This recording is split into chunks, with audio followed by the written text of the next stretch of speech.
અને વસુદેવની એક બેન શ્રુતશ્રવા, એમના વિવાહ દમઘોષ સાથે થયા. એના એક દીકરાનું નામ હતું શિશુપાલ. એટલે શિશુપાલ, દંતવક્ત્ર અને પાંડવો હગ્ગા માસ્યાઈ ભાઈઓ છે.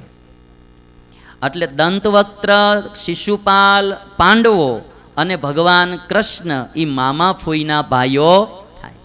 શિશુપાલ અને કૃષ્ણ પણ મામા ફૂઈના ભાઈઓ. તમને કદાચ આ સંબંધનો બહુ ડિટેલ ન ખબર હોય એટલા માટે મેં કહ્યું. સુખદેવજી મહારાજ કહે છે કે રાજા, હવે હું તમને ભગવાનના પ્રાગટ્યની કથા સંભળાવું. વસુદેવના વિવાહ દેવકી સાથે થયા. વસુદેવના વિવાહ જ્યારે થયા ત્યારે રાજા કંસ એમને વળાવવા માટે જાતો હતો. અને વળાવવા જાતો હતો ત્યારે આકાશવાણી થઈ કે હે દુષ્ટ કંસ, તને ખબર નથી આ જે બેનને તું વળાવવા જાશો ને એ દેવકીનો 8મો બાળ તારો કાળ છે. એનો 8મો બાળ તારો કાળ છે, તને મારી નાખશે. અને ત્યારે કંસે છે ને ઘોડાની લગામ હતી એનો આમ કર્યો ઘા, અને દેવકીનો ચોટલો પકડી તલવાર કાઢીને મારવા તૈયાર થયો. અને ત્યારે વસુદેવે એટલું કીધું, ભાઈ, જે કોઈ માણસ આ દુનિયામાં જન્મે ને એની સાથે જ એનું મૃત્યુ પણ જન્મી ચૂક્યું હોય છે. માટે તું વૃથા તારી બેનને મારીમાં. જે કોઈ જન્મે ને મરવાનું પાકું છે. વસુદેવે બહુ સમજાવ્યા છે. મૃત્યુર જન્મવતામ વીર દેહેન સહજાયતે. આપણે બચવા માટે બહુ કોશિશ કરીએ છીએ, પણ લખી રાખવું જોઈએ કે મરવાનું પાકું છે. ભાગવતની 2 ઘટનાઓ બહુ સમજ્યા જેવી. પરીક્ષિત રાજાને ખબર પડી કે આજથી 7મે દાડે મારું મૃત્યુ છે. એણે મૃત્યુથી બચવાનો એક પણ ઉપાય ન કર્યો, મૃત્યુને તરવાનો ઉપાય કર્યો કે હું મૃત્યુને તરીને ભગવાનના ધામમાં કેમ જાઉં. સુખદેવજી મહારાજે એને ઉપાય બતાવ્યો અને 7 દિવસમાં પરીક્ષિત રાજા મૃત્યુ તરી ભગવાનના ધામમાં ગયા. આ બાજુ રાજા કંસને ખબર પડી કે 8મો બાળક મારશે, હજી 8 વર્ષની વાર છે. કંસ રાજા સદૈવને માટે મૃત્યુથી બચવાના ઉપાય કરતો રહ્યો. મૃત્યુ તરવાનો એણે કોઈ ઉપાય કર્યો નહીં. બચવાના ખૂબ ઉપાયો કર્યા, છતાંય રાજા કંસ મર્યો.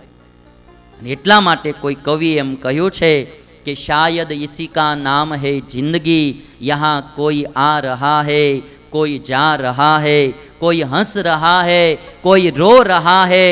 શાયદ ઇસી કા નામ હૈ જિંદગી, યહાં કોઈ આ રહા હૈ તો કોઈ જા રહા હૈ.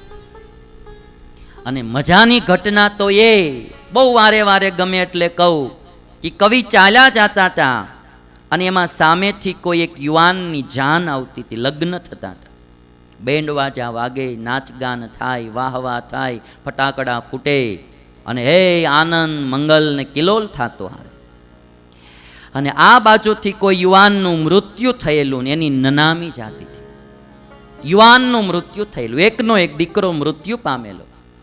રોકકળ થતી જાય. આગળ એક માટલીવાળો ચાલ્યો જાય, રામ બોલો ભાઈ રામ, રામ બોલો ભાઈ રામ. લોકો રડતા જાય અને ચાલ્યા જાય.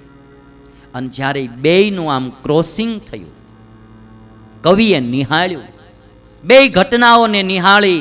એક બાજુ આનંદનું વાતાવરણ અને એક બાજુ શોકનું વાતાવરણ, રોવાનું વાતાવરણ.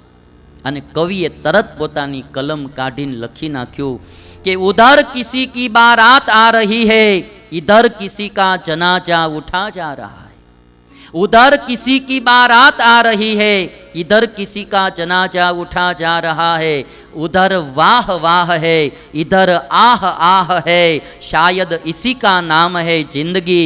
कोई आ रहा है तो कोई जा रहा है. આ જિંદગી છે ભાઈ.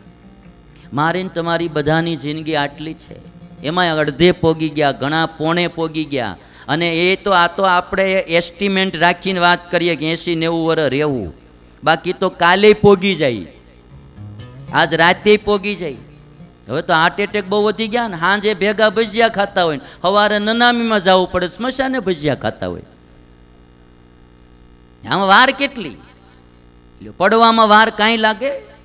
મરતા વાર ન લાગે. હું આમ જોઉં, તમને ક્લિપ બતાવી દઉં, પછી કૃષ્ણનો જન્મોત્સવ કરાવું. ઘડીકમાં ફોલ્સ થાય, ઘડીકમાં. તમે આમ જુઓ ને, ફરવા ગયા હોય અને ખાબકે, અરે તાપીમાં ઘણા નાવા ગયા હોય ને પછી પાછા ક્યાં આવે છે? ફરવા જ ગયા હોય કે આજ રજા છે હાલો નાવા જાય, નાવા ગયા હોય પાછા નથી આવતા. લ્યો, આ આટલી જિંદગીમાં મરતા વાર લાગે. ડાયો માણા એ. એટલા માટે કોઈ એવું કીધું છે કે માણસ એ કહેવાય કે પોતે ભલે વયો જાય પણ હજારોના હૈયામાં જીવતો રહી જાય. એવા કામ કરીને જાય ને એનું મૃત્યુ સફળ થઈ જાય. ગાંધીજી આજે પણ હજી ભારતમાંથી ગયા નથી. હજી ગાંધી ગયા નથી. હજી તમે જો બધાય કામ ગાંધીજીથી જ થાય છે. બધા કામ ગાંધીજીથી થાય. ગાંધીજી વિના કોઈ સરકારી ઓફિસમાં કામ જ નથી થતું. ગાંધીજીને બતાવો એટલે ધડાધડ મળે કામ કરવા. લ્યો, પછી તમારે પ્લાન પાસ કરાવવા હોય, ગમે એ સરકારી કામ હોય, ગાંધીજી. એક ભાઈ એની પત્નીને કહેતો હતો, એ કે તું નથુરામ ગોડસેની સંબંધી છો? એ કે તેની પત્ની કે કાં? એ કે તું એ કે મારા કોટના પેન્ટના ખિસ્સામાંથી ગાંધીજીને ગોતી ગોતીને ખતમ કર્યા કરીશો? એ કે મારા પેન્ટના ખિસ્સામાં ક્યારેક ગાંધીજીને રહેવા જ નથી દેતી. સમજાઈ ગયું ને? આમ તો તમને આવું છે જિંદગીમાં. આપણે એમ કે આપણે આમ કરી તેમ કરી, પણ ક્યારે શું થાય કંઈ નક્કી નહીં. એટલે વસુદેવે કીધું કે તું ભાઈ મારીમાં તારે 8માનો ભય છે ને, જેટલા દીકરા જન્મશે હું પાછા આપી દઈશ. અને એ પ્રમાણે જ્યારે કહ્યું ત્યારે કંસે જવા દીધા, કારાગૃહમાં પૂરી દીધા. અને જ્યારે પહેલો દીકરો જન્મો દેવકી અને વસુદેવ થકી, અને ત્યારે વસુદેવ એનું નામ પાડ્યું કીર્તિમાન, લઈ અને કંસ રાજાને દીધો.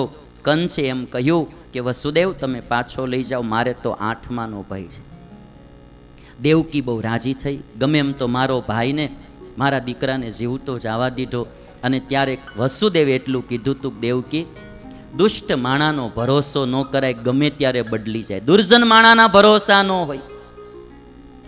અને આ બાજુ નારદજી આવીને બધી પોલ ખુલ્લી કરી નાખી કે આ બધા દેવકી ને વસુદેવની બધા છે ની દેવતાઓ છે, તમારું રાજ્ય છીનવી લેશે, એને ત્યાં ભગવાન પ્રગટ થશે.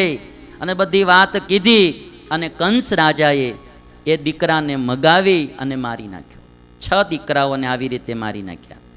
અને પછી 7મો બાળક જ્યારે રહેવાનું હતું ત્યારે ભગવાને યોગ માયાને કહ્યું કે તમે છે ને નંદ બાબાને ત્યાં યશોદા થકી પ્રગટ થજો, અને હું ભગવાન કૃષ્ણ થકી પ્રગટ થઈશ. અને અત્યારે 7મા ગર્ભ તરીકે દેવકીના ઉદરમાં શેષ નારાયણે શેષજીએ પ્રવેશ કર્યો છે. એ ગર્ભને તમે લઈ ખેંચી અને વસુદેવની એક પત્ની રોહિણી નંદબાબાને ઘરે રહે છે એના ઉદરમાં તમે સ્થાપિત કરી દો. અને હે યોગમાયા, આટલું કામ તમે કરી દેશો તો તમારું નામ અંબિકા, ઉમા ઇત્યાદિ તમારા નામ પડશે અને હજારો માણસો તમારી પૂજા કરશે. આજે એટલા માટે ઉમૈયા માતાની હજારો લોકો પૂજા કરે. બોલીએ ઉમૈયા માત કી જય. કૃષ્ણને સપોર્ટ કરવામાં સૌથી પહેલી મદદ કરી છે આ માએ.